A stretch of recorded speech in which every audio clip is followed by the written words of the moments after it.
بسم اللہ الرحمن الرحیم۔ بزرگان دین کے اور اللہ والوں کے واقعات سنائے جا رہے ہیں۔ ان واقعات میں بہت سی سبق آموز باتیں ہوتی ہیں، اثر انگیز باتیں ہوتی ہیں، قرآن اور حدیث کی تشریحات ہوتی ہیں۔ اس لیے ہمارے اکابرین کے یہ طریق میں ہیں۔ بہت سی منفعتیں ہیں۔ بزرگوں کی غیر موجودگی میں بزرگوں کے واقعات بزرگوں کا بدل ہے، عمل بدل، بزرگوں کا الٹرنیٹ جس کو کہتے ہیں۔ جن کو بزرگ میسر نہ ہو وہ بزرگوں کے حالات پڑھیں، ان کے واقعات پڑھیں اور ان کی سوانح حیات پڑھیں، ان کی زندگی کی سوانح پڑھیں، تفصیلات پڑھیں، تو اس سے جو قرآن اور حدیث کے اصل عاملین ہیں ان کے احوال کا پتہ چلتا ہے اور قرآن اور حدیث پر عمل کی کیفیات کھلتی ہیں۔ دراصل یہ خود حضور اکرم صلی اللہ علیہ وسلم کی ڈالی ہوئی طرح ہے۔ صحابہ کے واقعات ہم اسی لیے پڑھتے پڑھاتے ہیں۔ آپ صلی اللہ علیہ وسلم بنی اسرائیل کے عباد اور زہاد کے واقعات وہ سنایا کرتے تھے۔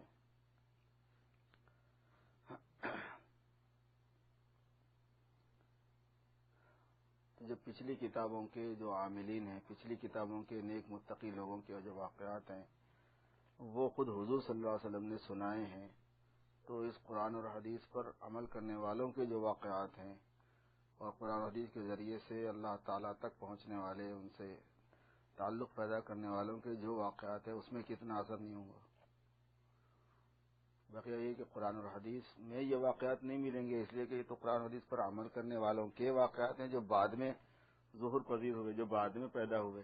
جس وقت قرآن نازل ہو رہا تھا تب یہ لوگ تھوڑے ہی تھے، وہ تو اس نزول قرآن کے بعد اس پر جن لوگوں نے عمل کیا ہے ان کے یہ واقعات ہیں کہ اس کی وجہ سے ان کو کتنا اللہ تعالیٰ نے نوازا، کیسے بزرگی ان کو ملی، کیسے ان کا تقویٰ تھا، کیسے ان کی پرہیزگاری تھی۔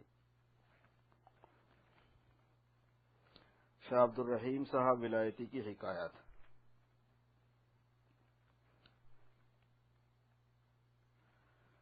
خان صاحب نے فرمایا، خان صاحب جو ہیں ایک امیر شاہ خان بلکہ ہیں بزرگ، ان کے یہ جمع کیے ہوئے بیان کیے ہوئے واقعات ہوتے ہیں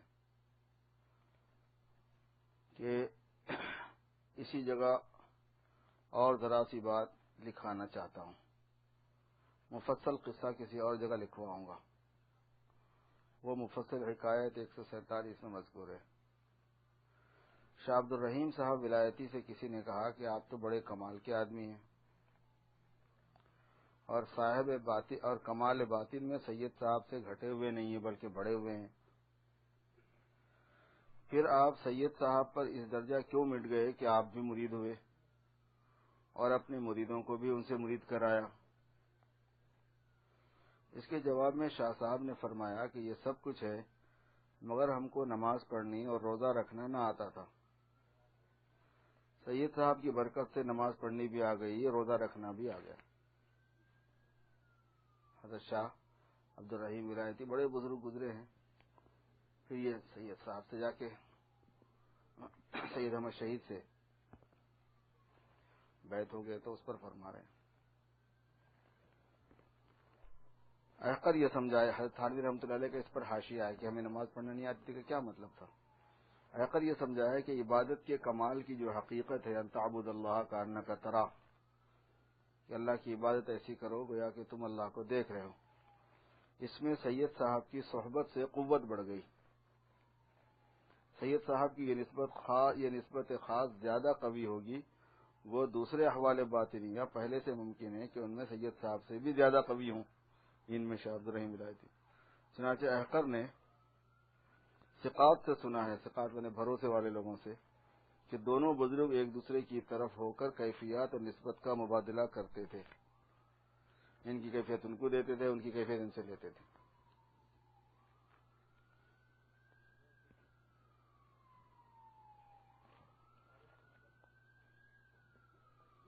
آواز نہیں آ رہی کیا؟ ادھر آواز نہیں آ رہی؟ کہاں گیا عارف کا؟ ادھر ہی ہے. خان صاحب نے فرمایا کہ یہ قصہ میں نے مولانا نانوتوی سے سنا ہے کہ سید صاحب سہارنپور تشریف لائے.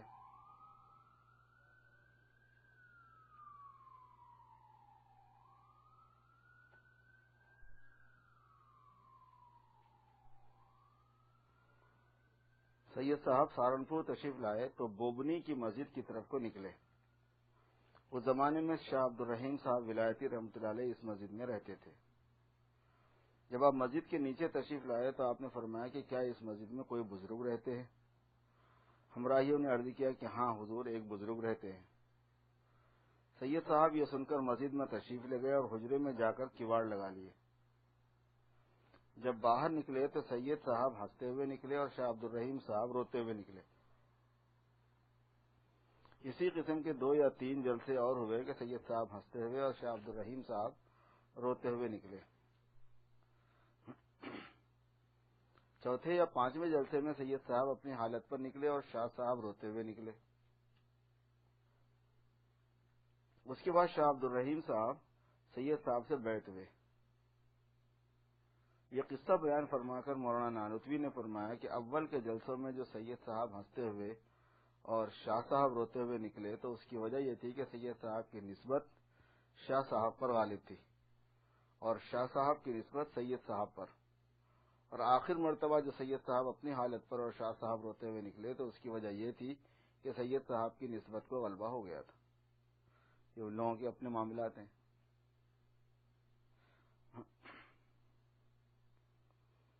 خان صاحب نے فرمایا کہ مولانا نانوتوی فرماتے تھے، مولانا قاسم نانوتوی رحمۃ اللہ علیہ، کہ شاہ عبد الرحیم صاحب ولایتی کے ایک مرید تھے جن کا نام عبداللہ خان تھا اور قوم کے راجپوت تھے اور حضرت کے خاص مریدوں میں تھے. ان کی حالت یہ تھی کہ اگر کسی کے گھر میں حمل ہوتا اور وہ تعویذ لینے آتا تو آپ فرما دیا کرتے تھے کہ تیرے گھر میں لڑکی ہوگی یا لڑکا، اور جو آپ بتلا دیتے تھے وہی ہوتا تھا. ان عبداللہ خان نے شاہ عبد الرحیم صاحب سے عرض کیا کہ مجھے 2 عصا مکشوف ہوئے، ایک آپ کی نسبت کا اور دوسرا سید صاحب کی نسبت کا. آپ کی نسبت کا جو عصا تھا وہ نہایت خوبصورت تھا اور سید صاحب کی نسبت کا جو عصا تھا اس درجہ خوبصورت نہ تھا. اس سے میں سمجھتا ہوں کہ آپ کی نسبت سید صاحب کی نسبت سے بڑی ہوئی ہے، پھر آپ ان سے کیوں بیت ہوئے؟ آپ نے فرمایا کہ ممکن ہے کہ میری نسبت کسی حیثیت سے سید صاحب کی نسبت سے بڑی ہوئی ہو، مگر مجھے پہلے نماز پڑھنی نہ آتی تھی اور نہ روزہ رکھنا آتا تھا. سید صاحب کی برکت سے نماز پڑھنی بھی آ گئی اور روزہ رکھنا بھی آ گیا.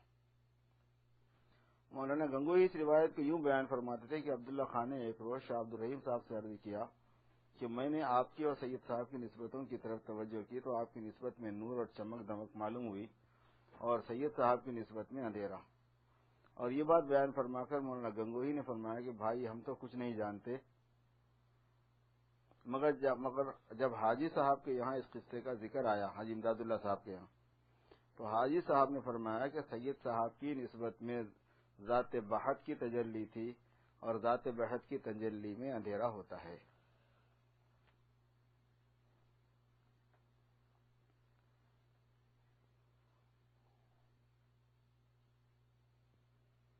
خان صاحب نے فرمایا کہ امیر شاہ نے مولانا نانوتوی سے دریافت کیا کہ حضرت جب آپ سید صاحب کو مجدد مانتے ہیں تو ان کی نسبت تو سب سے اعلیٰ ہونا چاہیے، پھر ان کی نسبت کا شاہ عبد الرحیم صاحب کی نسبت سے گھٹا ہوا ہونا کیا مانا؟ اس کے جواب میں مولانا نے فرمایا کہ جس بات کے لیے مجدد آتا ہے اس میں اس سے کوئی بڑا ہوا نہیں ہوتا. ہاں دوسری حیثیت سے جیسے ذکر ہیں، اشغال ہے وغیرہ، اگر اس میں کوئی بڑھ جائے تو کوئی مذائقہ نہیں ہے.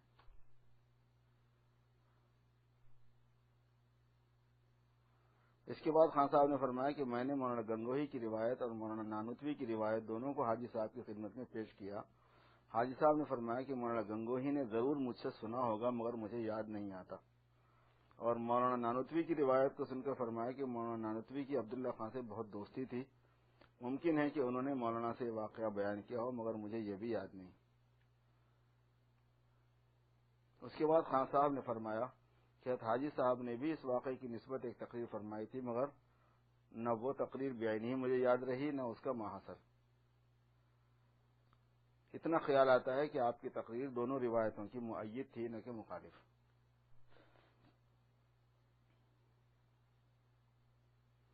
خان صاحب نے فرمایا کہ شاہ عبد الرحیم صاحب رائے پوری رحمۃ اللہ علیہ فرماتے تھے کہ شاہ عبد الرحیم صاحب ولایتی سے جو لوگ ان کے سید صاحب سے بیعت ہونے کے بعد بیعت ہوئے، ان کی حالت نہایت اچھی تھی اور ان پر اتباع سنت نہایت غالب تھی، اور جو لوگ سید صاحب کی بیعت سے پہلے بیعت ہوئے تھے ان کی حالت اس درجے کی نہیں تھی۔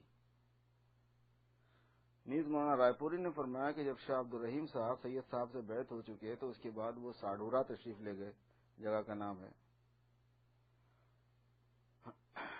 کہتے ہیں کہ حاشیے پہ لکھا ہے کہ شاید اس سے مراد امروہہ ہے، اس زمانے میں اس کو وہ بولتے ہوں، اور وہاں تشریف لے جا کر اپنے سابق پیر کے خدام کو نیز قصبے کے تمام عوام و خواص کو بلا کر ایک جلسہ کیا، اور اس جلسے میں آپ نے فرمایا کہ میرے پیر کا عرس تو پہلے بھی ہوتا تھا، مگر ترقی اسے میں نے دی تھی اور موجودہ حالت اس کی میری کوشش سے ہوئی۔ اب اللہ نے مجھے ہدایت دی ہے اور میری سمجھ میں اس کی برائی آ گئی ہے، اس لیے میں آپ صاحبان سے درخواست کرتا ہوں کہ اس عرس کو موقوف کر دیا جائے۔ شاہ عبد الرحیم صاحب کے پیر کے 2 صاحبزادے تھے، انہوں نے برسر جلسہ کہا کہ یہ حاجی نہیں پاجی ہے، اس کی کوئی نہ سنو۔ یہ سن کر سب اٹھ کھڑے ہوئے اور سب چلے گئے، مگر عبداللہ خان جن کا ذکر نمبر سابق میں آیا ہے نہیں اٹھے اور یہ بیٹھے رہے۔ شاہ صاحب نے تھوڑی دیر میں فرمایا کہ میں عبداللہ خان سب چلے گئے، تم کیوں بیٹھے ہو، تم بھی چلے جاؤ۔ اس پر عبداللہ خان نے عرض کیا کہ حضرت اگر یہ آپ کے پیر قبر میں سے اٹھ کر کہیں گے کہ اٹھ جائے تب بھی نہ اٹھوں گا، اور پیر تو پیر اگر ان کے پیر بھی کہیں گے تب بھی نہ اٹھوں گا، اور اسی طرح بہت دور ترقی کرتے چلے گئے۔ غرض انہوں نے کہا کہ میں کسی طرح آپ کو نہ چھوڑوں گا۔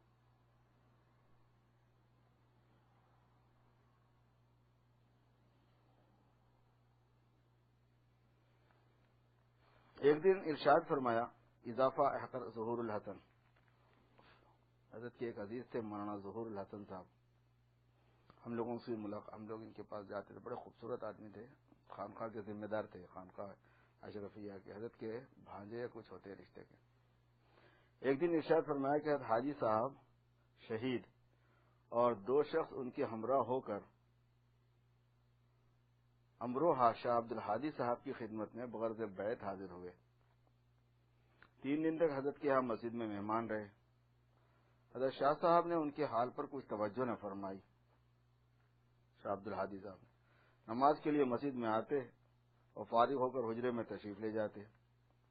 جب اسی طرح 3 دن گزر گئے تو دونوں ہمراہیوں نے حضرت حاجی صاحب شہید سے کہا کہ میاں یہ تو ایک امیر آدمی معلوم ہوتے ہیں، ہماری طرف بالکل بھی توجہ نہیں کرتے، پھر ہم بھی مرید ہو کر کیا کریں گے، چلو کوئی دوسری جگہ دیکھیں جہاں فقیری اور درویشی ہو۔ حضرت حاجی صاحب نے جواب دیا، بھائی تمہیں اختیار ہے، جاؤ، میں تو اسی جگہ کا ہو رہا۔ آخر وہ دونوں چل دیے۔ اس کے بعد جو حضرت حاجی صاحب شہید شاہ صاحب کی خدمت میں حاضر ہوئے تو حضرت نے چیں بجبی ہو کر آڑے ہاتھوں لیا اور خوب دھمکایا کہ یہاں کیوں پڑے ہو جاتے کیوں نہیں ہو۔ حاجی صاحب نے عرض کیا کہ حضرت مجھے تو سلسلے خدام میں داخل فرما لیں۔ شاہ صاحب نے ترشی کے ساتھ جواب دیا، میں ایک امیر آدمی ہوں، 5 چھالیاں کھاتا ہوں، میں بیعت کرنے کے قابل نہیں، نہ میں تم کو بیعت کرتا ہوں، جاؤ کوئی دوسری جگہ دیکھو۔ حاجی صاحب نے گردن جھکا لی اور عرض کیا کہ حضرت مجھے تو بیعت فرمائی لے۔ آخر 2-4 دن کے بعد حضرت کو یقین ہوا کہ بغیر بیعت ہوئے کہ جائیں گے نہیں۔ تب ظہر اور عصر کے مابین حاجی صاحب کو ہمراہ لے کر دریا پر گئے اور دریا کے کنارے ان کو بیعت کیا۔ حضرت حاجی صاحب شہید پر بے اختیار ہنسی کا غلبہ ہوا اور قہقہے لگانے شروع کیے۔ حضرت شاہ صاحب بھی اسی طرح ہنسنے لگے۔ جب عصر کا وقت ہوا تو شاہ صاحب نماز پڑھانے کے لیے کھڑے ہوئے۔ حاجی صاحب مقتدی تھے، مگر دونوں پر ہنسی اس درجہ طاری تھی کہ نماز کی نیت نہ باندھ سکے۔ کتنی مرتبہ نماز کی نیت سے کھڑے ہوئے مگر پڑھ ہی نہ سکے. آخر جب وقت تنگ ہونے لگا تو بمشکل نماز پڑھی. 2-4 روز کے بعد حاجی صاحب حضرت شاہ صاحب سے رخصت ہو کر ایک جگہ اللہ کی یاد میں مصروف ہو گئے. 6 ماہ بعد شاہ صاحب کی زیارت کو امروہہ حاضر ہوئے تو شاہ صاحب کا وصال ہو گیا تھا. یہ ابھی مجاز بھی نہیں ہوئے تھے کہ شیخ کا انتقال ہو گیا. اسی طرح حاجی صاحب شہید رحمۃ اللہ علیہ اول پنچسالہ میں شاہ رحم علی صاحب رحمۃ اللہ علیہ کے ہاتھ پر بیعت ہوئے تھے. شاہ صاحب نے ان کے حال پر بڑی عنایت فرمائی اور ارشاد فرمایا کہ لو یہ لڈو لے کر جاؤ اور کالا آم کے پہاڑ میں بیٹھ کر اپنا کام کرو. چنانچہ بموجب ارشاد 6 ماہ کالا آم کے پہاڑ میں یاد الہی میں مصروف، جگہ کا نام ہے کالا آم کا پہاڑ، مصروف رہے اور درختوں کے پتے کھا کر گزارا کیا. 6 ماہ کے بعد وہ لڈو لے کر پنچسالہ آئے. ان کے پہنچنے سے پہلے شاہ صاحب کا بھی انتقال ہو گیا تھا. ان سے بھی مجاز نہ ہوئے. آخر سید صاحب بریلوی جب سہارنپور تشریف لائے تو حاجی صاحب بھی حاضر ہوئے اور عرض کیا کہ آپ مجھے اجازت عطا فرما دیں، میں ذکر و شکل حضرات قادریہ اور چشتیہ کا کر چکا ہوں. سید صاحب نے فرمایا کہ جب تک ہم سے بیعت نہ ہوگی ہم تمہیں اجازت نہ دیں گے. بموجب ارشاد سید صاحب آخر بیعت ہوئے اور حضرت سید صاحب نے انہیں مجاز فرمایا. حاجی صاحب شہید فرمایا کرتے تھے کہ سید صاحب میں انوار شریعت بہت زیادہ ہیں. جب دونوں حضرات مراقب ہوتے تو حاجی صاحب شہید ہنستے تھے اور سید صاحب خاموش رہتے تھے.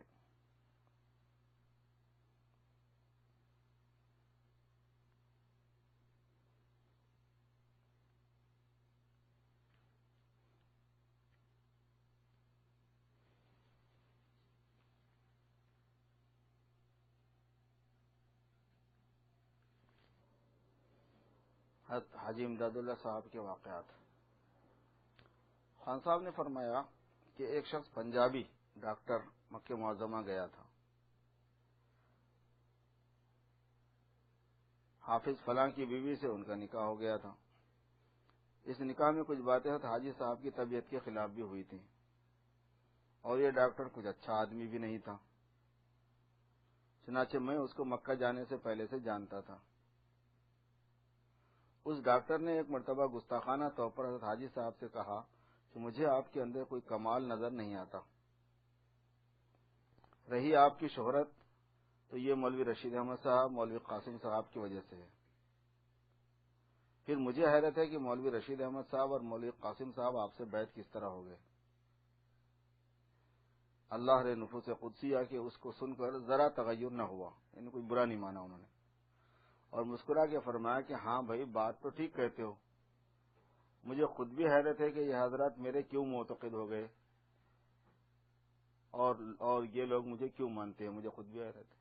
بس یہ فرما کے خاموش ہو گئے.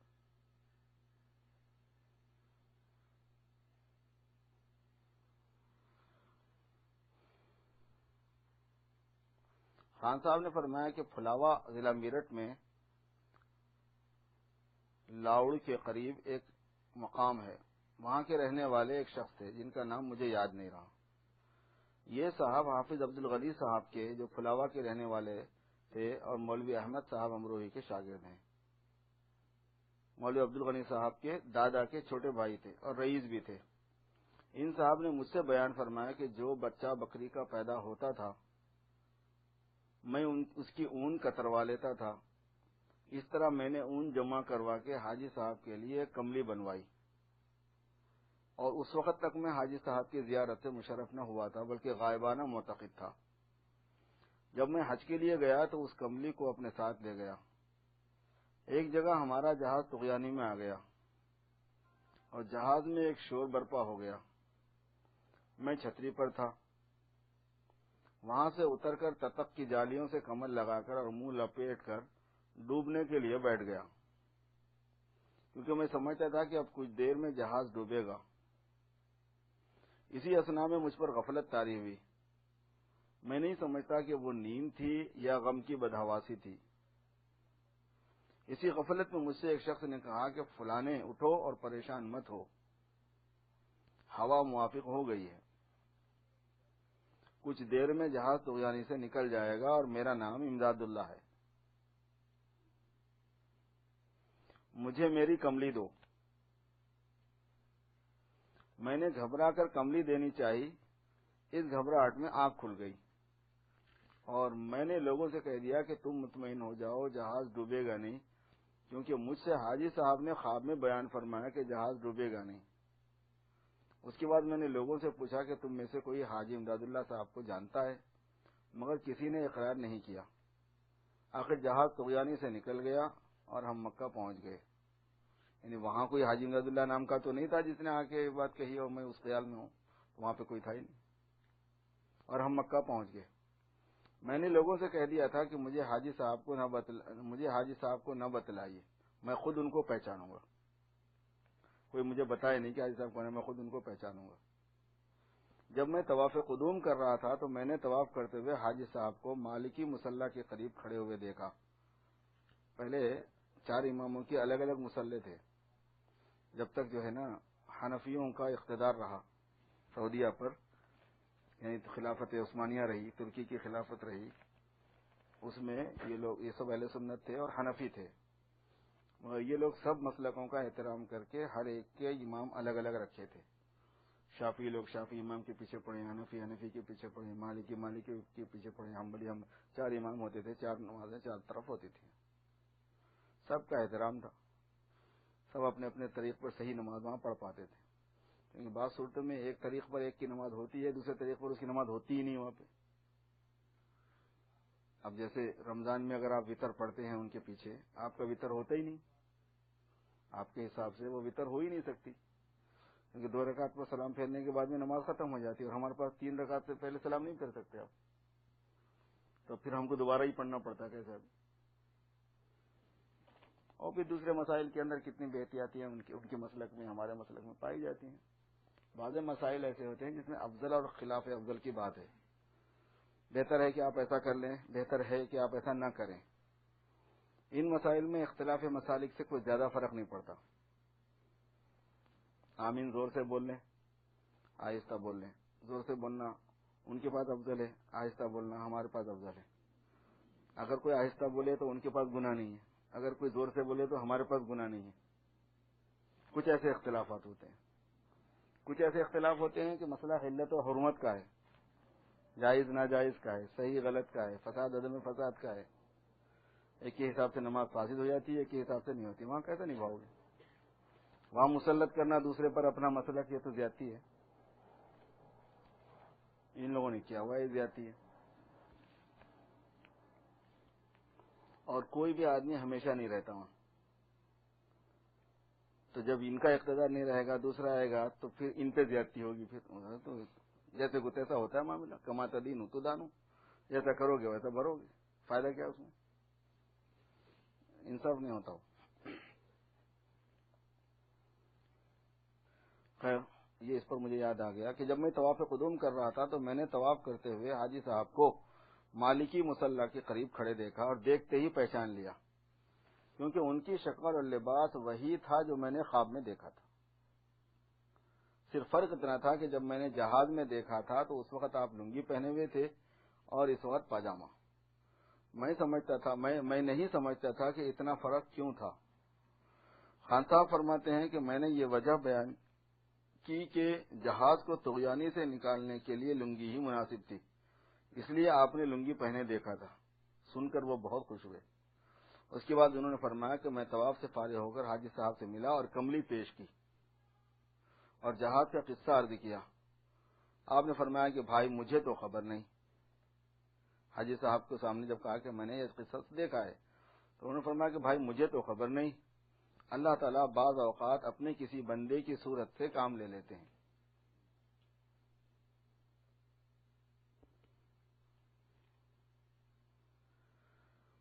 اس پر ایک حاشیہ آیا تھانوی کا، اکثر تو ایسا ہی ہوتا ہے اور وہ کوئی غیبی لطیفہ ہوتا ہے جو کسی مانوس شکل میں متمثل ہو جاتا ہے۔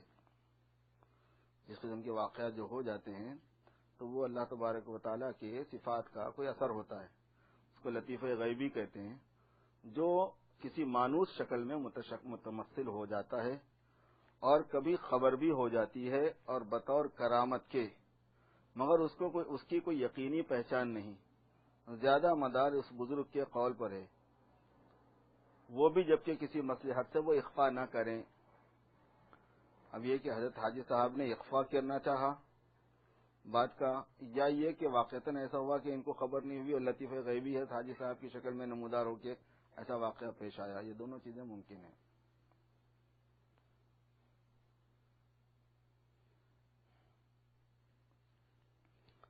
اس طرح کی کرامات جو ہوتی ہیں یہ کرامات توحید کے خلاف نہیں ہوتی.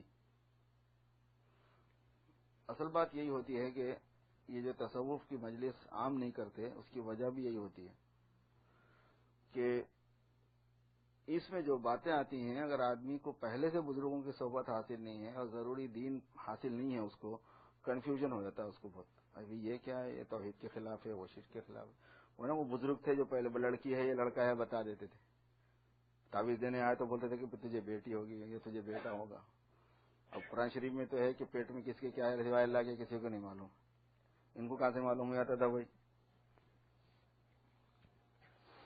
پیٹ میں پیدا بن جانے کے بعد میں بچہ الٹراساؤنڈ کا جو کام اب ہے وہ پہلے کام ان کا ہو جاتا تھا.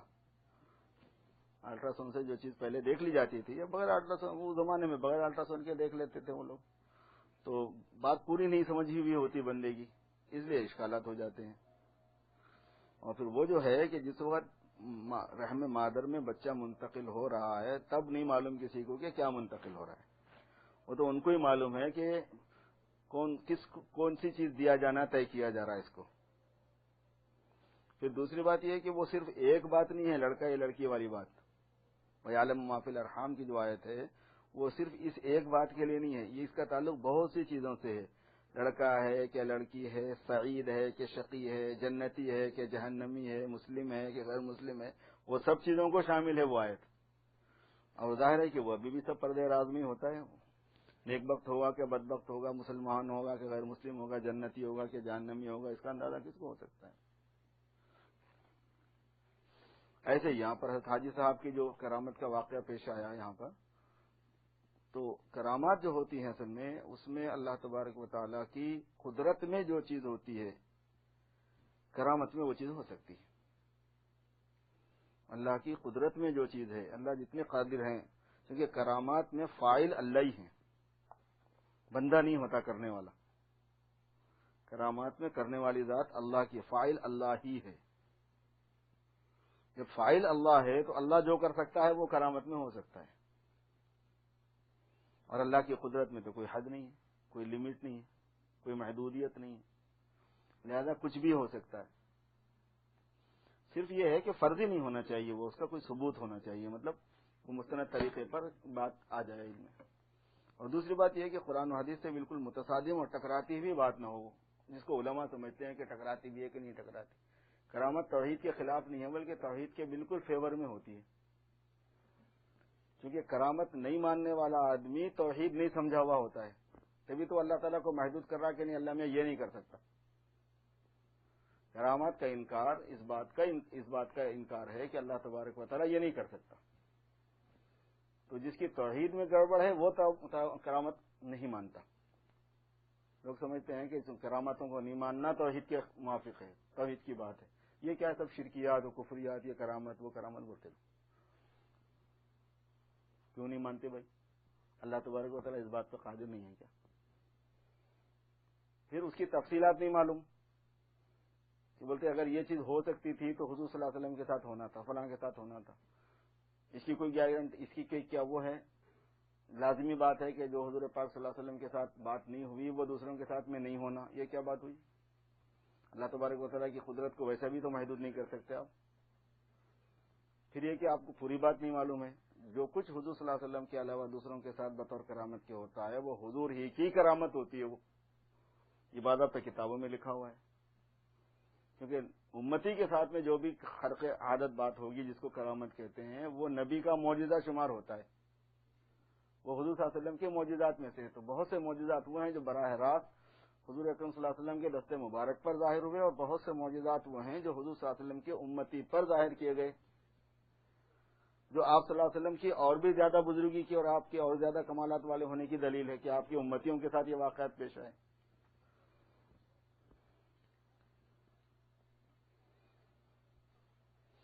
خان صاحب نے فرمایا کہ حافظ محمد یاسین مراد آباد کے رہنے والے ایک شخص تھے. کیا لے کر آ گئے؟ پوترے کی مٹھائی. اچھا ماشاء اللہ. تو مجلس تو سن لیتا پہلے، کھانے کے پینے کے چکر میں پڑ گیا. کھانے پینے کے چکر میں، کھلانے پلانے کے چکر میں مجلس چھوڑنا میری سمجھ میں نہیں آتا. سن رہا؟ یا تو کھلاؤ مت اگر مجلس چھوٹتی ہے تو، یا بھی مجلس مت چھوڑو. مجلس میری ہے، میں پڑھتا ہوں بلکہ نہیں ہے. مجلس اللہ والوں کی بات ہوتی ہے. اس کی اپنے ایک ہفتے میں ایک مرتبہ بھی اللہ والوں کی بات سننے کے لیے ہم نہیں بیٹھیں گے تو کیا روحانیت ملے گی؟ یہاں کی ظلمت میں، یہاں کی غفلت میں، یہاں کی دنیا داری میں، یہاں کیا کیا ہے آپ کو کیا پتا ہے باہر میں کیا ہے؟ آپ یہ صرف یہی سمجھ رہے ہیں کہ آب و ہوا ہے، بس بہت کچھ ہے. وہ ضروری ہے. خان صاحب نے فرمایا کہ حافظ محمد حسین مراد آباد کے رہنے والے ایک شخص تھے جو مولوی امانت علی صاحب امروہی کے مرید تھے. انہوں نے حاجی صاحب کو خط لکھا اور اس میں لکھا کہ مولوی اسماعیل صاحب نے حب عقلی کو حب عشقی پر ترجیح دی ہے، اور وجہ یہ بیان کی ہے کہ حب عشقی وصل کے بعد مزمحل ہو جاتی ہے، حب عقلی وصل میں اور زیادہ بڑھ جاتی ہے، اور اسی طرح شکر کو صبر پر ترجیح دی ہے. حضور کا اس میں کیا مسلک ہے؟ انہوں نے حاجی صاحب کو خط لکھا، حاجی امداد اللہ صاحب کو. کس نے؟ مولوی امانت علی صاحب کے مرید مولانا حافظ محمد حسین مراد آباد نے. حاجی صاحب نے اس خط کا تقریباً 1.5 جز میں جواب لکھا، مطلب بہت تفصیلی لکھا، اور جواب میں حب عشقی کو حب عقلی پر ترجیح دی. حب عشق، محبت جو ہے نا، جو طبعی ہوتی ہے، جو عشق کے ذریعے سے ہوتی ہے وہ، اور جو عقل کے ذریعے سے محبت ہوتی ہے وہ، دونوں کی بات ہو رہی ہے. تو حاجی صاحب نے حب عشقی کو ترجیح دی حب عقلی پر، اور لکھا کہ حب عشقی نامتناہی ہے اور حب عقلی متناہی. اور وجہ اس کی یہ تحریر فرمائی کہ حضرت علی رضی اللہ تعالیٰ عنہ فرماتے ہیں کہ لو کشف الغطاء مزددت یقینا. یہ حب عقلی تھی، اگر پردہ ہٹ جائے تو یقین میں میرا اضافہ نہیں ہوگا. حضرت علی کا ملفوظ یہ ہے. حضرت علی نے فرمایا کہ اگر آسمان کے پردے ہٹ جائیں، مغیبات سے پردے ہٹ جائیں، جو کچھ اللہ کی ذات و صفات، جنت اور جہنم وغیرہ کی تفصیلات حضور صلی اللہ علیہ وسلم کے ذریعے سے بتائی گئی ہیں، اگر ہمارے ہٹا دی جائیں تو ہمارے یقین میں کوئی اضافہ ہونے والا نہیں ہے. وہاں تک یہ غیب کا یقین چلے گیا تھا، جیسے دیکھنے سے ہوتا ہے ویسا ہے، یہ فرماتے تھے. یہ حب عقلی تھی، اور اس سے اس کی تناہی ظاہر ہے، یعنی اس کا لمیٹڈ ہونا ظاہر ہے. اور ترجیح صبر کے متعلق صحیح فرمایا کہ حق تعالیٰ صابرین کے متعلق فرماتے ہیں ان اللہ مع الصابرین، اللہ صابرین کے ساتھ ہے. اور شاکرین کے متعلق فرماتے ہیں لئن شکرتم لازیدنکم، اگر شکر کرو گے تو اضافہ کروں گا. معیت حق کا ساتھ ہونا اور نعمت میں زیادہ ہونا، دونوں میں فرق بالکل ظاہر ہے. غرض اس بحث کو حاجی صاحب نے نہایت مفصل تحریر فرمایا، اور میں نے اس خط کی نقل بھی لے لی تھی. اسی لیے اس کے مضامین مجھے محفوظ نہیں رہے، مگر وہ نقل میرے پاس سے ضائع ہو گئی. اس کے بعد میں نے مراد آباد میں تلاش کیا تو مجھے وہاں بھی نہ ملا. خیر، حاجی صاحب نے اس خط کو تمام فرما کر مولانا گنگوہی کو سنایا. اس مجلس میں حافظ عطا اللہ اور مولوی عبد الکریم منشی تجمل حسین بھی موجود تھے. مولانا گنگوہی نے حاجی صاحب کے جواب کو نہایت پسند فرمایا. اس کے بعد جب مولانا اس مجلس سے اٹھے تو منشی تجمل حسین صاحب نے مولانا سے دریافت کیا کہ حضرت آپ فرمائیں، آپ کے نزدیک حاجی صاحب کا مضمون اچھا ہے یا مولوی اسماعیل صاحب کی صراط مستقیم کا اور اسماعیل شہید کا؟ آپ نے فرمایا کہ دونوں بہت اچھے ہیں. اس کے بعد جب مولانا طواف کر کے حتیم میں بیٹھے تھے تو منشی تجمل حسین نے پھر پوچھا کہ حضرت اچھے تو بے شک دونوں ہیں، مگر آپ کے نزدیک ان دونوں میں کون زیادہ اچھا ہے؟ تو آپ نے فرمایا کہ حب عشقی میں سب باتیں ہیں، مگر ایک بات یہ ہے کہ اس میں انتظام نہیں ہوتا، اسی لیے حدود شرعیہ اس میں ملحوظ نہیں رہتی. اس بنا پر میں جب تک اعمال کی ضرورت ہے اس وقت تک تو حب عقلی کو پسند کرتا ہوں، اور جب انتقال کا وقت ہو تو حب عشقی کو پسند کرتا ہوں. کیا کمال کی بات ہے.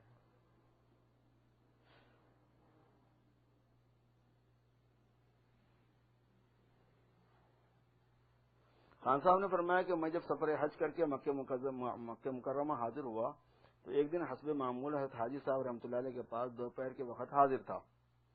میں نے عرض کیا کہ حضرت آپ نے یہ تحریر فرمایا ہے کہ رشید اور قاسم بمنزلہ میرے ہوتے ہیں اور میں بمنزلہ ان کے، یعنی وہ میری جگہ ہیں اور میں ان کی جگہ پر ہوں، وہ میرے قائم مقام، میں ان کا قائم مقام.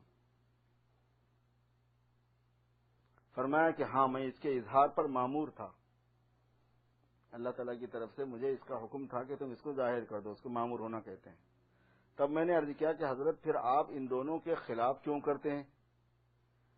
کیونکہ یہ دونوں حضرات کا فتویٰ جس چیز پر تھا بات چیزوں میں حاجی صاحب کا عمل اس کے مطابق نہیں تھا.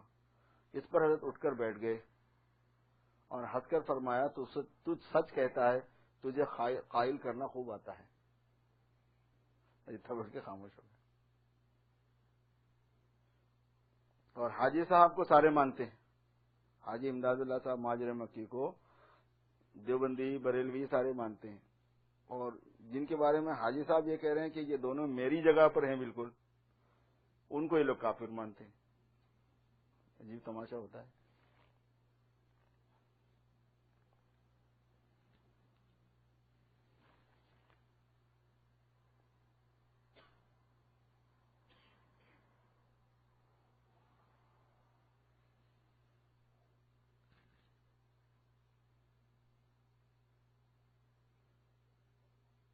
عشق کی حقیقت. فرمایا ایک شخص نے لکھا ہے کہ مجھے زیارت نبی کریم صلی اللہ علیہ وسلم حاصل ہو جائے. ایک شخص نے حضرت کو لکھا کہ مجھے حضور کی زیارت نصیب ہو جائے. میں نے لکھا یہ دولت مجھے بھی نصیب نہیں ہوئی، اور اس کو سمجھتے ہیں لوگ عشق. میں عشق کی حقیقت بتلاتا ہوں. حضرت حاجی صاحب سے ایک شخص نے درخواست کی کہ میں مدینہ جا رہا ہوں، مجھے کوئی وظیفہ بتلا دیں کہ زیارت نصیب ہو. فرمایا بھائی تم بڑے ہمت والے ہو، بڑی ہمت ہے تمہاری. میں تو اپنے کو اس کے اہل نہیں سمجھتا کہ زیارت گنبد خضرا ہو جائے. اس کا گریہ ہے کہ عشق کا ادنا درجہ، عشق کا ادنا ثمرہ ہے فنا، اور فنا کا ادنا ثمرہ ہے ترک دعویٰ اور ترک کمال. کسی شاعر نے اسی کو کہا ہے، مرا الزلف تو موئے پسندس، حوسرا راہ مدح بوئے پسندس. حاجی صاحب نے فرمایا کہ جاہ عند الخلق تو مذموم ہے ہی، مخلوق کے نزدیک بڑے بننے کی خواہش، اس کو کہتے ہیں جاہ، لوگوں کی نگاہوں میں بڑے ہونے کا شوق. جاہ عند الخلق تو مذموم ہے ہی، جاہ عند الخالق کی تمنا بھی بری ہے. کوئی یہ نہ کہے کہ نیک کاروں کو جاہ عند اللہ ہونا قرآن میں ثابت ہے. جواب یہ ہے کہ ثبوت سے انکار نہیں، میں طلب کو کہہ رہا ہوں، طلب جاہ کو. یہ تو متن ہے اس کی شرح. ایک مثال سے سمجھیے، وہ یہ کہ کوئی عاشق ہو بالکل کالا، بدنما، بدصورت، بدخلق. کالا، بدنما، بدصورت، بدخلق، غرض ہر طرح سے گھٹیا. کوئی ایسا بدصورت دنیا میں ہے اور معشوق ہو حسین جمیل، جس کے برابر دنیا میں کوئی حسین نہ ہو.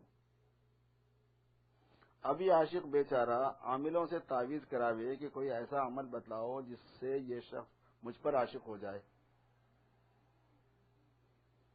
وہ حسین. تو ہر شخص اس کو ناپسند کرے گا. اب دیکھ لو اللہ میاں کے حسن اور کمالات کو اور ہماری نالائقی کو.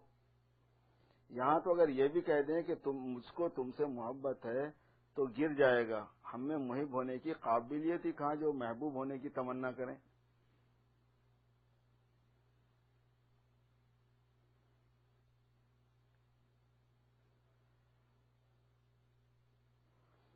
صوفیہ نے لکھا ہے کہ اگر تم سے کوئی سوال کرے کہ تم کو خدا سے محبت ہے تو اس کا جواب ہی نہ دیں. بڑا بےہودہ سوال ہے، کیونکہ اگر انکار کر لے تو کفر ہے، اور اگر کہے کہ ہے تو دعویٰ بڑا مشکل ہے. ایک طرف کنواں ہے، ایک طرف کھائی ہے. نہیں ہے بولے تو کفر ہے بولے تو آپ کس کے بارے میں بول رہے ہیں؟ کھیل ہے کہ محبت کو نبھانا، اس کے حقوق پہچاننا، ادا کرنا.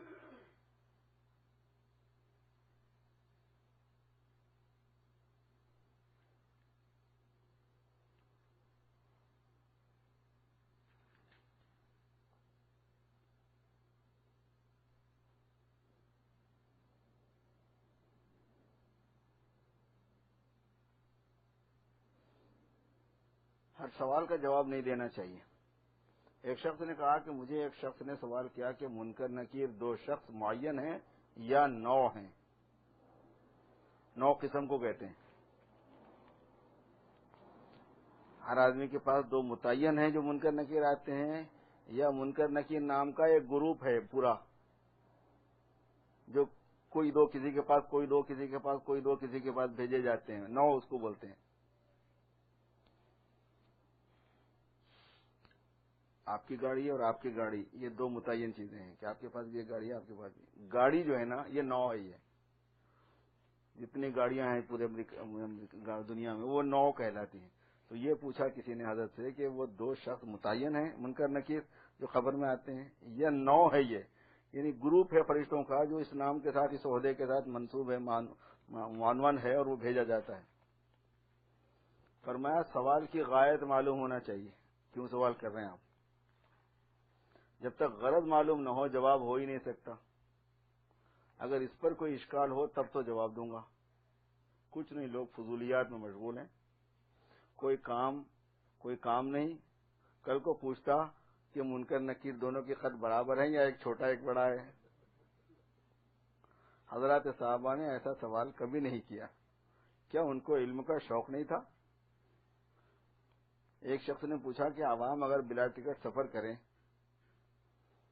جبکہ بعض نے فتویٰ دے رکھا ہے کہ جائز ہے، تو ان سے مواخذہ ہوگا یا نہیں؟ فرمایا کہ اگر شبہ ہو تو مواخذہ ہوگا. اور پھر فرمایا لوگ کہتے ہیں کہ انگریز کا مال لینا جائز ہے، اس نے ہم سے ظلماً بہت روپیہ لیا ہوا ہے. جواب یہ ہے کہ اول تو سب لائن انگریز کی نہیں، ریل کی، اکثر تو کمپنی کے ہیں. پھر ایک اور بات یہ ہے کہ حساب رہنا چاہیے کہ ہم سے اتنا لیا تو اتنا ہی لو. بعض کہتے ہیں کہ ہمارے عزیزوں سے لیا تو ان کو حق ہے لینے کا، تم کون ہوتے ہو؟ اگر کو ان کی طرف سے اجازت ہے تو اس کا جواب یہ ہے کہ اگر اس کا حق ہے، اس کا حق ہے تو لے، اس کا حق ہے تو لے تو وہ، اور پھر تم کو ہبا کرے، تب کہیں جا کے تمہارے لیے صحیح ہوگا. تم لینے والے کون؟ اور سب سے آخر بات یہ ہے کہ بعض مباحات قبیح لغیرہ ہیں، بعض جائز چیزیں ہوتی ہیں لیکن اپنی دوسری وجوہات کی وجہ سے بری ہو جاتی ہیں، ناجائز ہوتی ہیں. اگر مباح بھی ہوا تو رفتہ رفتہ منجر ہو جائے گا حرام کی طرف، پہنچا دے گا حرام کی طرف. جیسے حرام لعینی سے بچنا ضروری ہے، حرام لغیرہ سے بھی بچنا ضروری ہے.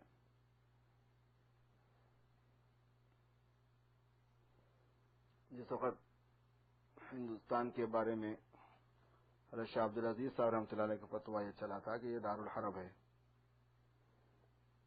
اور دارالحرب میں حربیوں سے جو مال لے لیا جائے جائز ہے، اور اگر ان سے ربا کا معاملہ کر لیا جائے سود کا تو وہ ربا ہوتا ہی نہیں.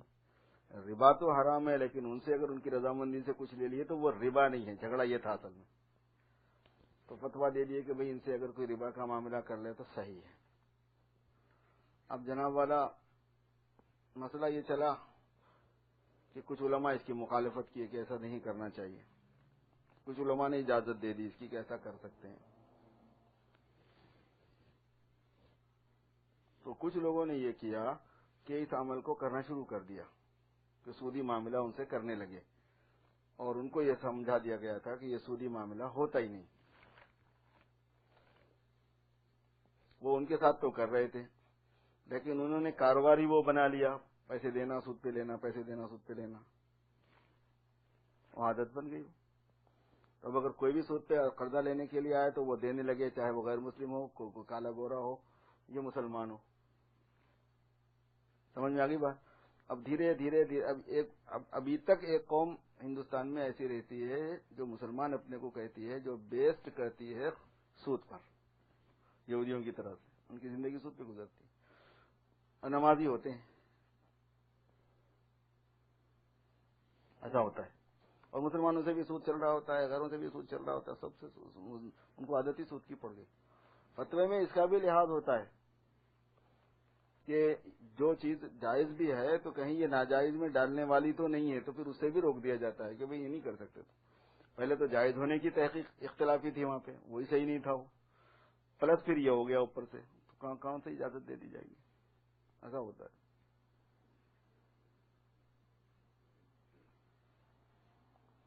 فرمایا کہ ایک شخص کا مقولہ پسند آیا، بڑے تجربے کی بات کہی، کہا کہ مسلمان خوف سے مغلوب نہیں ہوتا، خدا تعالیٰ نے ان کو ایسی شجاعت دی ہے کہ خوف سے دبتے نہیں، لالچ اور طمع سے دب جاتے ہیں. کہنے لگے بڑی بھاری قوم مسلمانوں کی، ایک ترک، دوسرا کابلی، ان کی تباہی جب بھی آئی ہے طمع کی وجہ سے آئی ہے، لالچ کی وجہ سے آئی ہے.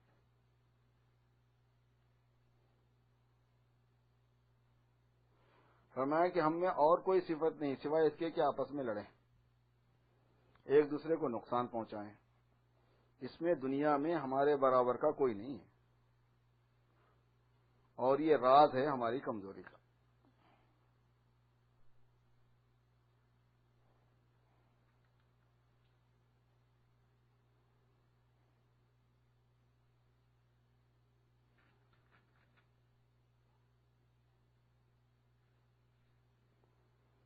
علی گڑھ سے خط آیا تھا کہ خطبہ اردو میں ہونا چاہیے، جیسے یہاں بولتے ہیں نا کہ خطبہ جمعہ کا انگریزی میں ہونا چاہیے، کیونکہ مقصود خطبے سے نصیحت ہے،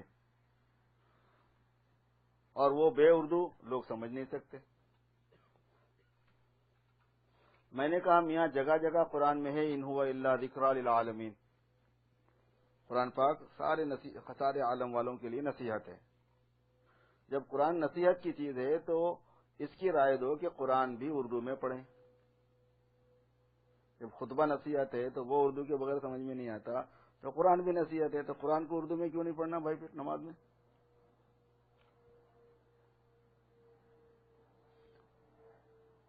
ایک دوسری غلطی آپ کی یہ ہے کہ قرآن میں ہے ایک ذکر ہے اور ایک تذکیر ہے. تذکیر کے معنی نصیحت کرنا اور ذکر کے معنی یاد کرنا، جو کہا نا قرآن میں ہے، اور ذکرہ کے معنی بھی تذکیر کے ہی ہیں. پس جو تذکیر کے لیے یعنی قرآن اس کو تو عربی میں پڑھتے ہو، اور خطبہ اردو وہ تو نصیحت کرنے کے لیے ہے نہیں، وہاں مقصود یاد الہی ہے.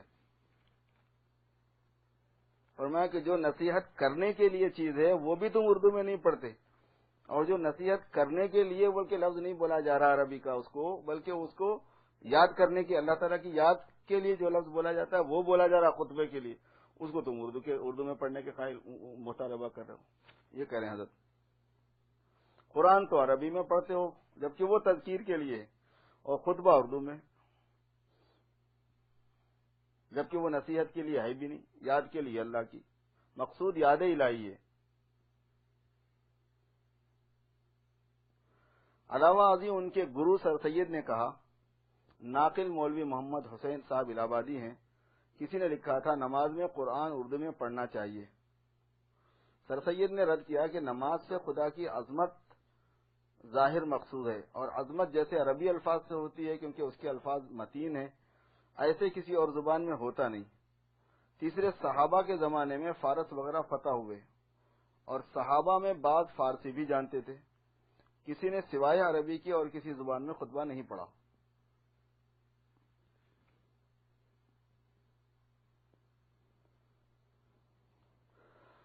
اسی لیے ہمارے اکابر اس بات پر اجتماعی طور پر یہی فتویٰ رکھتے ہیں کہ خطبہ عربی زبان کے بغیر کسی اور زبان میں نہیں ہو سکتا. جمعہ کا خطبہ اگر عربی زبان میں نہ ہو تو آپ اس جگہ جمعہ پڑھے ہی نہیں، ناجائز ہے، وہ گناہ ہے. جمعہ ہو جاتی ہے، نماز جمعہ ہو جاتی، لیکن کام غلط ہو گیا تو غلط کام میں تعاون نہیں کرنا چاہیے، آپ کسی اور جگہ پڑھیں. آپ اگر 8-10 آدمی ہوں ایسے جو صحیح مسلک کے رکھنے والے ہوں تو اپنا جمعہ خود پڑھا کریں. اس کو تفریق نہیں بولیں گے امت میں، تفریق تو وہ کر رہا ہے جو غلطی کر رہا ہے. غلطی کرنے والا تفریق کا ذمہ دار ہوتا ہے، تقسیم کا ذمہ دار ہوتا ہے. جو صحیح کرنے والا ہے وہ تھوڑی تفریق کا ذمہ دار ہوتا ہے. حضور اکرم صلی اللہ علیہ وسلم نے جب تبلیغ شروع فرمائی، لوگ تھوڑے اسلام لائے، تو گھروں میں جو لوگ اسلام نہیں لائے تھے ان سے پنگا شروع ہو گیا. تو مشرکین نے یہی کہا کہ آپ فتنہ کرا دے رہے ہیں، آپ تفریق کرا دے رہے ہوں، بھائی بھائی سے لڑ رہا ہے، ماں باپ اولاد سے لڑ رہے ہیں، میاں بیوی میں جھگڑا پڑا ہوا ہے، آپ نے تو سارا فتنہ مچا دیا، نعوذ باللہ من ذالک، پورے مکے میں. تو حضور صلی اللہ علیہ وسلم نے کیا فرمایا کہ بھئی جو حق بات کو قبول نہیں کر رہا وہ فتنے کا ذمہ دار ہے. جو میری دعوت کو سارے قبول کر لو، جھگڑا ختم. تو قبول کرنے والے نے فتنہ نہیں کیا، یہ قبول نہیں کرنے والا فتنہ کر رہا ہے. ہمیشہ حق والا فتنہ نہیں کر رہا ہوتا ہے، حق کے خلاف میں جو ہے وہ اپنے ناحق بات پہ اصرار کرنے کی وجہ سے فتنے کا ذمہ دار وہ ہے. یاسین شریف کے پہلے رکوع میں یہ مضمون ہے، پہلے میں یا دوسرے میں، وَاضْرِبْ لَهُم مَثَلًا أَصْحَابَ الْقَرْيَةِ سے جو شروع ہوتی، دوسرا رکوع ہے. اس میں یہ مضمون ہے کہ جب یہ نبی گئے قوم کے پاس میں تو انہوں نے نہیں مانا. پھر اس کے بعد انہوں نے یہ کہا کہ ہم تم کو منحوس سمجھتے ہیں، اِنَّا تَطَيَّرْنَا بِكُمْ، ہم تم کو منحوس سمجھ. تو ان بزرگوں نے کہا، ان تینوں پیغمبروں کی جماعت تھی پوری ہے، تین پیغمبروں کی، ان تینوں نے یہ کہا کہ ہماری دعوت تم کو دینا یہ نحوست کا سبب نہیں ہوا ہے، ہماری دعوت کو قبول نہیں کرنا یہ تمہارے لیے نحوست کا سبب ہوا ہے. قالوا طائرکم معکم، تمہاری نحوست تمہارے ساتھ ہے، منحوس تو تم ہے کہ تم نے ہم حق بات کو باوجود آنے کے قبول نہیں کیا، اب نحوست خود ہی خرید رہے ہو. یہ ہوتا ہے. ایسے لوگ کہتے ہیں کہ شیعہ سنی جھگڑو مت. یہ بات شیعوں کو بولنے کی ہے نہ کہ سنیوں کو بولنے کی ہے. جو باطل پر ہے اس کو بولنا ہے کہ بھئی تو کیوں ازواج مطہرات کو گالیاں دیتا ہے، نبی کی بیوی کو جو ہے نا تہمت لگاتا ہے، تو کیوں خلفائے راشدین کی مخالفت کرتا ہے، نبی کے خلیفہ اول کی خلیفہ دوم کی مخالفت کرتا ہے، کیوں قرآن پاک میں تحریف کا قائل ہے. جو غلطی پر ہے اس کو بول کے مجبور کرنے کا ہے کہ تو اپنی غلطی کو چھوڑ. نہیں بھائی تم دونوں ذمہ دار ہیں. دونوں ذمہ دار کیسے رہتے ہیں؟ ہم کبھی کچھ بولے کہ اہل بیت کو؟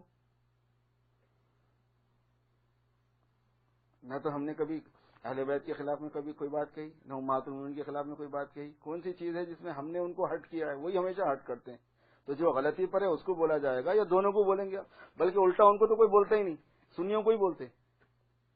کبھی شیعہ سنی جھگڑا مت کرو، یہ الٹی گنگا ہے. یہ ہمیشہ یاد رکھ لیجئے کہ اختلاف کی جو بنیاد ہے اس میں جو غلطی پر ہے اس کو مجبور کیا جائے گا کہ وہ غلطی چھوڑے، کیونکہ ساری اختلاف کی اور فتنے کی جو بنیاد ہے وہ ہے جو غلطی پر ہے.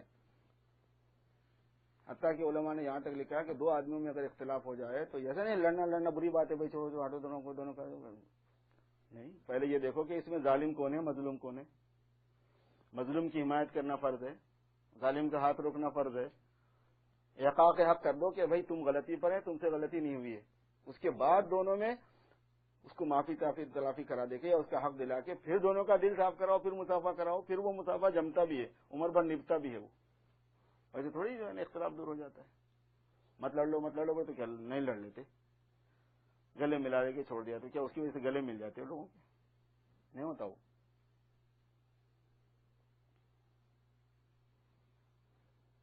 فرمایا کہ اگر مخالفین جواب دینا چاہیں تو ایسے شخص کو متعین کرے جو مخلص ہو، فہیم ہو، میرا اس پر اطمینان ہو کہ یہ مخلص ہے، اس کو سوال سمجھا دیں، اس کو جواب دوں گا.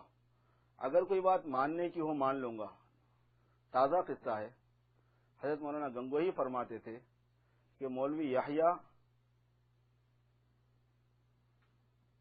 احمد رضا خان صاحب کی کتابیں یوں ہی ڈال دی جاتی ہیں، لاؤ ذرا سناؤ تو شاید کوئی بات قابل اتباع ہو تو مان لو. انہوں نے کہا کہ حضرت اس میں تو گالیاں ہیں. فرمایا دور کی گالیاں تھوڑی لگتی ہیں، سناؤ تو صحیح، اگر کوئی بات ہے تو دیکھ لیں گے. حضرت اب تو ایک مصیبت یہ ہو گئی کہ اگر مخالفین کی کوئی بات مان لی تو اپنے مجمع کے لوگ برا بھلا کہتے ہیں. بزرگان دین تو کفار سے بھی اگر کوئی حق بات معلوم ہو جاتی تو مان لیتے تھے. فرمایا میں تو مولوی عبد الماجد کو لکھا تھا کہ مجھے بھی اس صفت کی وجہ سے کہ مسلمانوں کا خیر خواہ تھا، محبت تھی. اس سے مراد غالباً محمد علی جوہر ہیں. کیا اس سے اس کی رائے کا متبع ہو گیا؟ میں بھلے مانس نے اس کو چھاپ دیا، کیرانہ میں اس کا چرچا ہوا. مولوی حبیب صاحب نے جواب دیا کہ یہی رائے سر سید کے متعلق ہمارے بزرگوں کی تھی، مگر تھا اہل باطل. مجھے تعصب تو ہوتا نہیں، وہ کر سکتا ہوں، مگر میں کہا کرتا ہوں کہ وہ کھانا کسی کو نہ آئے مگر کوئی کھاتا بھی ہے. میں نے ایک دفعہ کہا تھا کہ اگر محمد علی آئے اکرام کروں گا مگر بولوں گا نہیں، اور یوں تو اگر گاندھی بھی آئے تو اس کے ساتھ بھی کروں گا. ایک نجومی کانگریس آیا تھا، کئی روز مہمانداری کی. اس کو مولوی عبدالحلیم کانپوری نے بھیج دیا تھا. میں کسی کی اہانت نہیں کرتا سوائے اصلاح خواہ کے، جو اصلاح چاہنے والا ہوتا ہے اس کو ذلیل کرتا ہوں. مطلب اس کی اصلاح کریں گے وہ شرمندہ ہوتا ہوگا، مگر یہاں پر بھی اہانت نہیں ہے، اعانت ہے. اصل وہ بولتے دیکھنے میں اہانت ہے وہ، اور اصولاً وہ اعانت ہوتی ہے.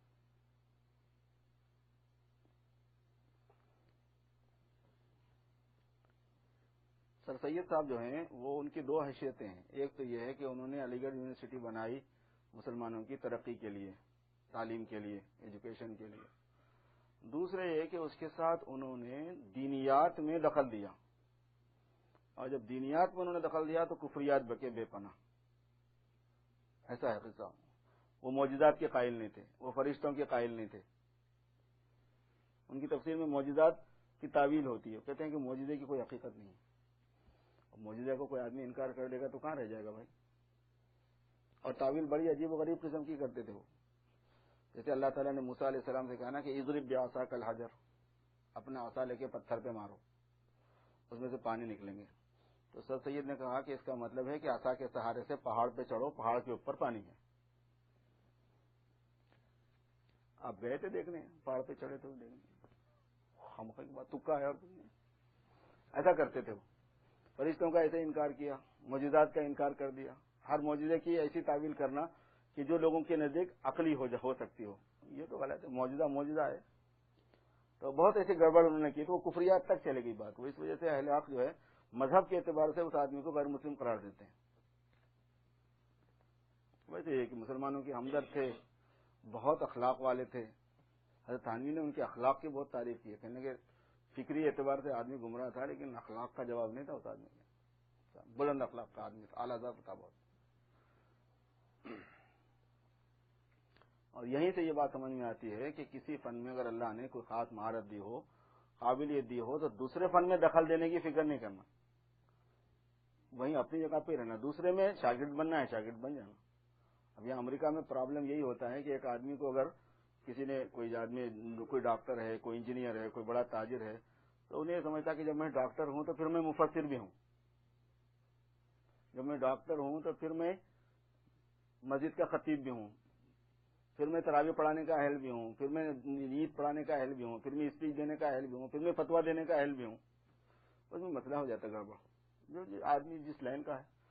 اب ہمارے دینداروں کے اندر بھی بعض لوگ ایسے ہوئے ہیں اور ایسے ہیں جو ایک شعبے میں انہوں نے محنت کی. مثال کے طور پر جیسے بعض لوگ ہیں انہوں نے محنت کی کہ عیسائیوں کے ساتھ یا آریہ سماجیوں کے ساتھ مناظرہ کرنے میں محنت کی. عیسائی اسلام کے مسلک میں اور غیر مسلموں کے مسلک میں کیا فرق ہے، ہم کیسے حق پر ہیں، وہ کیسے غلطی پر ہیں. کافی محنت کی بعض لوگوں نے اس کے اوپر. بھائی ان کا فیلڈ ہے، ٹھیک ہے، آپ مناظرہ کرو، ان کو قائل کرانے کی کوشش کرو اسلام کے سچے ہونے. تو جیسے وہ پاپولر ہوئے انہوں نے فتویٰ دینا شروع کر دیا، مفتی بھی بن گئے اور سب چیزوں میں، اور مسلک اپنا مقرر کر لیا، اور خود ہی غیر مقلد ہو گئے، اور خود ہی سلفیوں کے مسلک پر دینے لگے. اور ادھر قرآن پاک کی تفسیر بھی ہو رہی، ادھر حدیث کی تشریح بھی ہو رہی، ادھر مسائل بھی سارے یہاں سے بات ہے گند مچا دیا.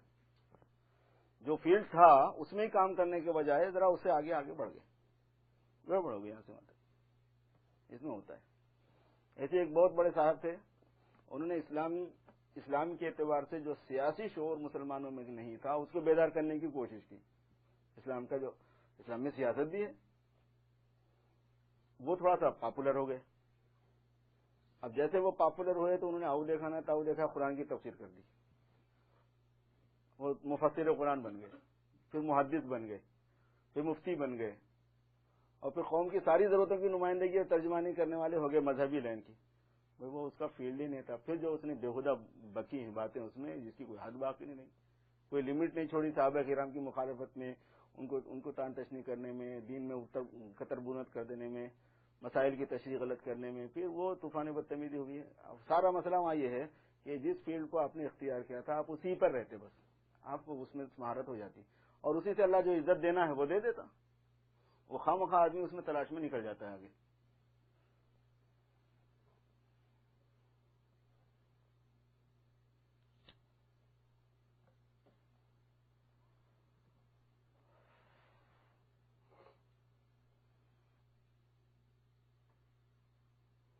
فرمایا ضروریات دین وہ ہیں جو عوام خواص سب جانے ان کا دین ہونا، جیسے نماز، حشر، روزہ، نماز، ان میں تعویل کرنے والا کافر ہوتا ہے۔ قادیانی کفر سے نہیں بچ سکتا کیونکہ ضروریات دین میں اس نے تعویل کی ہے۔ تعویل ضروریات دین میں دافع کفر نہیں، غیر ضروریات میں دافع کفر ہوتی ہے۔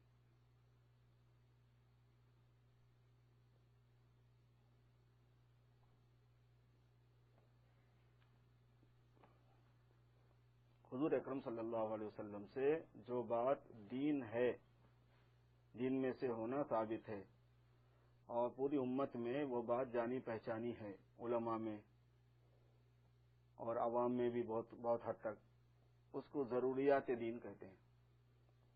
کیونکہ دین نام، اسلام، ایمان نام ہے تصدیق ما جاء بہ الرسول صلی اللہ علیہ وسلم، رسول اللہ صلی اللہ علیہ وسلم جو چیز لے کر آئے ہیں اس کی تصدیق کرنا، اس کو ماننا۔ تو وہ جو باتیں حضور پاک صلی اللہ علیہ وسلم لائے ہیں، سب کو معلوم ہے کہ وہ کون سی باتیں ہیں، موٹی موٹی، ان کو ضروریات دین کہتے ہیں۔ اگر کوئی آدمی کلمہ تو پڑھے لیکن ان ضروریات دین میں سے کسی بات کا انکار کرے تو کلمہ پڑھنے کی وجہ سے اس کو مسلمان نہیں بولیں گے۔ یہ لوگوں کو سمجھ میں نہیں آنے کی وجہ سے لوگ بھائی جب وہ کلمہ پڑھ رہا ہے تو ہم اس کو کیسا مسلمان نہیں کہیں گے۔ کلمہ پڑھ رہا ہے لیکن اس نے ضروریات دین کا انکار کر کے خود کلمے کا انکار بھی کر دیا ہے، ضروریات دین کا انکار کر کے خود کلمے کا بھی انکار اس نے کر دیا ہے۔ اس لیے باوجود اس کے کہ وہ کلمہ پڑھتا ہو، اگر ضروریات دین کا انکار، ان میں سے کسی ایک بات کا بھی وہ انکار کرتا ہے تو وہ کفر ہو جاتا ہے۔ اس وجہ سے جتنے گمراہ فرقوں پر علماء کی طرف سے بتایا جاتا ہے کہ یہ کفر ہے، ایسی بات نہیں ہے کہ وہ تو اپنے کو مسلمان بول رہے ہیں، تم لوگ کفر کے فتوے ٹیکتے رہتے ہو، تم تو کفر فتوے چھاپتے رہتے ہو، تمہارا کام ہی تکفیر کرنے کا ہے۔ خاص طور پر علماء دیوبند کے بارے میں تو ہم اتنا بہت احتیاط سے جانتے ہیں کہ وہ کسی پر کفر کا فتویٰ لگانے کے لیے بہت سوچتے ہیں اور بہت تحقیق کر کے بالکل آخر میں مجبوری کے درجے میں ہی اس کا کفر بتاتے ہیں، بناتے وہ بھی نہیں ہے، بتا دیتے ہیں کہ ہاں اس کا یہ عمل کفر ہے۔ کیوں؟ اس بات سے کہ ضروریات دین پر اس سے حرف آ رہا ہے۔ کچھ لوگ ایسے بھی ہیں جو حرکت و ناقص پر کفر کے فتوے لگاتے، مگر علماء حق جو ہے نا وہ اس معاملے میں اتنے غیر محتاط اور متساہل نہیں ہے کہ بس جو اپنا مخالف دکھا اس پر کفر کا فتویٰ لگا دیا، نہیں لگاتے، احتیاط کرتے ہیں۔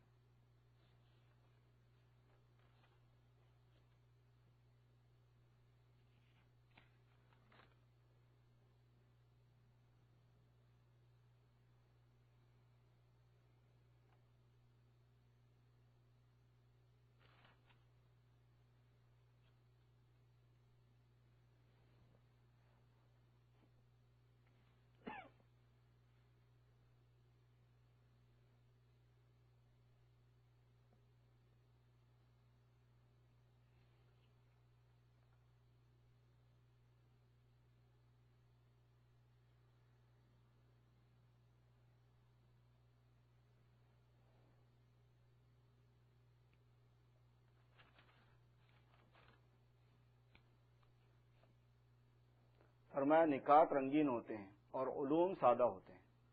یہ بہت کام کی بات ہے۔ جو قرآن اور حدیث کے علوم ہوتے ہیں وہ بالکل سادہ ہوتے ہیں، حلال حرام جائز ناجائز، اور جو نکتے کی باتیں ہوتی ہیں وہ رنگین۔ اب یہ کہ یہ علوم ہے یا نکات، اس کا سمجھنا بھی عالم کا کام ہے۔ ایک مولوی صاحب ریل میں تھے، اس میں مولانا احمد حسن صاحب امروہی بھی تھے۔ چند نوجوان شرعی لڑکے ایک اسٹیشن پر سوار ہوئے۔ مولوی صاحب کا سامان ایک طرف کر کے اپنا سامان پھیلا دیا۔ مولوی صاحب نے آ کر پوچھا یہ کس نے کیا؟ لڑکوں نے کہا ہم نے کیا۔ مولوی صاحب نے کہا تمہیں کیا حق تھا؟ لڑکے نادم ہوئے، چاہا بدلہ لینا مولوی صاحب سے، مسئلہ پوچھنا شروع کیا، وہ جواب دیتے رہے۔ پوچھا کہ اگر اس جگہ ہو کہ 6 مہینے کے دن رات ہو، نماز کیسے پڑھے؟ مولوی صاحب نے پوچھا کہ کیا وہاں جاؤ گے؟ جواب تو ٹھیک دیا۔ لڑکوں نے قہقہہ لگایا، مولوی صاحب کو لاجواب کر دیا۔ اس میں ایک انگریزی خواہ نوجوان ثقہ آدمی بھی شریک ہوئے، اس کی شرکت سے مولانا کو گرانی ہوئی۔ لڑکے تو اتر گئے، اس کے بعد مولانا ان کے پاس گئے، باتیں شروع کی، کہاں جاؤ گے، کیا شغل ہے، کہاں ملازمت ہے، کتنے گھنٹے کام کرتے ہو؟ کہا 6 گھنٹے۔ فرمایا اگر ایسی جگہ گورنمنٹ بھیج دے جہاں 6 مہینے کے دن رات ہے تو وہاں تنخواہ کا حساب کیسے ہوگا؟ کہا گھنٹے کے حساب سے۔ فرمایا تم کو شرم نہیں آتی؟ قوانین گورنمنٹ کی تو اتنی وقت ہے کہ آئندہ احتمالات کے حکم خود ہی نکال رکھا، اور شریعت کے اتنی بھی وقت نہیں۔ اس نے کہا میں نے دل سے نہیں کہا تھا، وہ شریک لڑکوں کے ساتھ شریک ہو گیا تھا نا، تو اس لیے اس کو لیا ہاتھ، میں نے دل سے نہیں کہا تھا، یوں ہی شریک ہو گیا تھا۔ فرمایا اگر تمہارے والد ماجدہ پر، اگر تمہاری والدہ ماجدہ پر فحش کی تہمت لگی اور اس کا مذاق اڑایا جائے گا تو شریک ہو جاؤ گے ایسے ہی؟ بہت ہی بری طرح خبر لی۔ اس نے ہاتھ جوڑ کر مولانا کے قدموں پر رکھ دیا۔ مولانا نے فرمایا اس سے گرانی تو ہوئی مگر اس لیے کہ اچھی طرح کبر ٹوٹے، میں نے سر ہٹایا نہیں اس کا، رہنے دی۔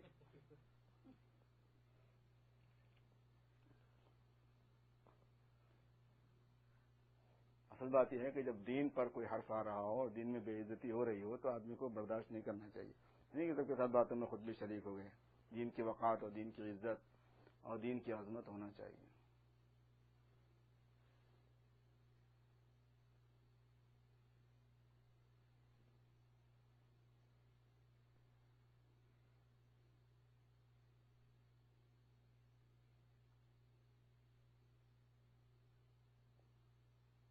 صاحب قبر سے فیض حاصل ہونے کے بارے میں لکھا ہے کہ عادت یہ ہے کہ قبر سے فقط تقویت نسبت کا فیض ہوتا ہے۔ جو بزرگ ہوتے ہیں صاحب قبر مزار والے، ان کے پاس سے جو فیض ہوتا ہے اس کا مطلب ہے کہ آدمی کے پاس جو ایمان کی نسبت ہے اور جو بزرگوں کی نسبت ہے اس میں قوت پیدا ہوتی ہے، اس سے تقویت نسبت کا فیض ہوتا ہے۔ خرق عادت کے طور پر کل فیوز ہو سکتے ہیں، یعنی کسی قبر سے کوئی کرامت کا صدور ہوا، صاحب قبر کی طرف سے کسی بزرگ کی طرف سے کوئی کرامت کا صدور ہوا تو ہر قسم کے فیض اس سے ہو سکتے ہیں، مگر عادتاً اصحاب قبور کے پاس جانے سے جو فیض کہلاتا ہے صوفیہ کے پاس، اس سے مراد یہ ہے کہ نسبت کی تقویت اس سے ہوتی ہے۔